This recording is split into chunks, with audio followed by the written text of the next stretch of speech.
Que faire quand il y a des conflits dans la famille par rapport à l'argent et le but de vie de chacun? Quand chacun veut suivre un chemin différent et ainsi de suite. Ce programme a été enregistré à l'origine par Ricardo Melo de l'Institut Namasté le 10 mars 2020.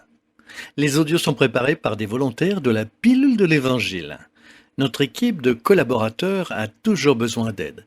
Soyez vous aussi volontaire dans notre cause. Rejoignez notre page sur Facebook, Pilule de l'Évangile. Bonsoir mes amis, bonsoir, je vous souhaite une excellente soirée. Nous commençons avec beaucoup de joie une nouvelle pilule nocturne. Et avec elle, notre souhait de paix et de lumière pour votre cœur et votre vie. Je vais visiter une institution de récupération des personnes qui ont une addiction et que notre institut Namasté aide depuis longtemps.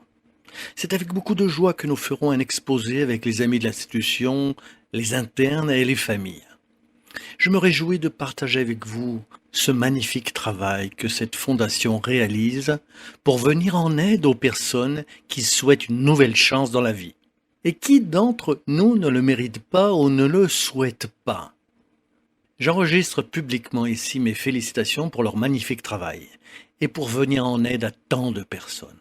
Nous vivons au rythme de la semaine de l'immunité financière, avec beaucoup de questions liées à ce sujet. J'aimerais encore une fois parler sur le conflit. Il y a beaucoup de gens qui nous parlent du conflit par rapport aux finances, à la profession et à son but dans la vie. Il y a aussi des conflits familiaux liés à l'argent, les difficultés entre parents et enfants, quand un veut choisir une profession et l'autre en voudrait une autre. Bref, il y a beaucoup de questions. J'ai réfléchi. Mon Dieu, comment je vais répondre à tout ça ici?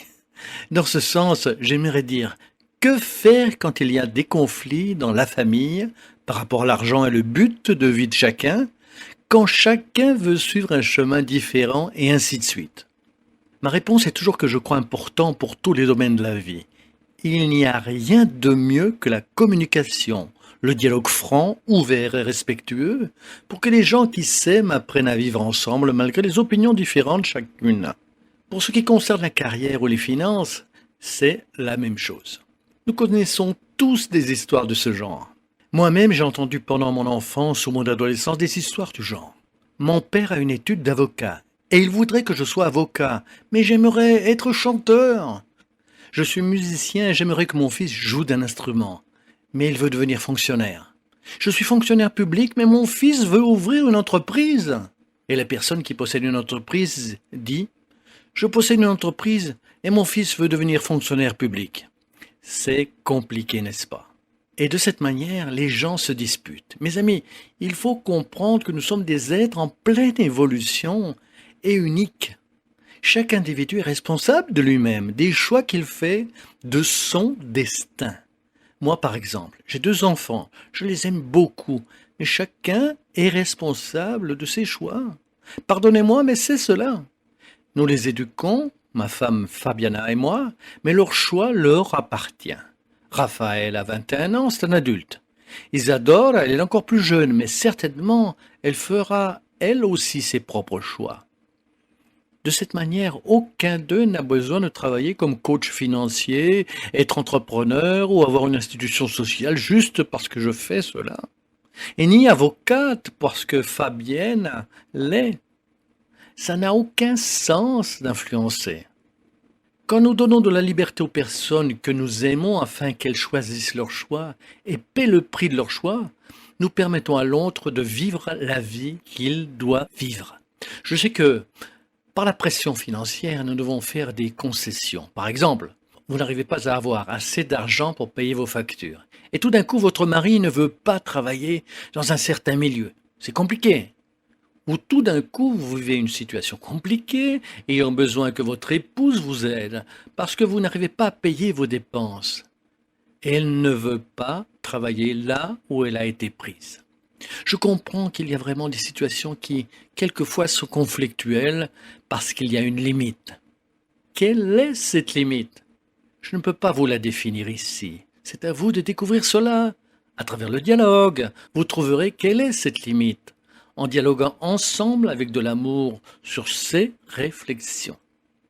Ces points sont fondamentaux: le dialogue franc, ouvert, et les objectifs que vous avez en commun.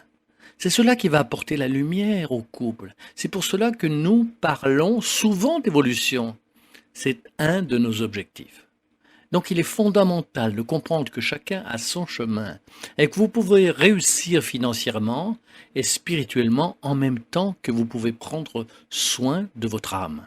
Évoluer comme un être humain, devenir des personnes merveilleuses, apprendre à gérer vos conflits, vous pardonner et vous aligner avec le passé et le futur. Vivre en connexion avec l'Évangile dans votre quotidien.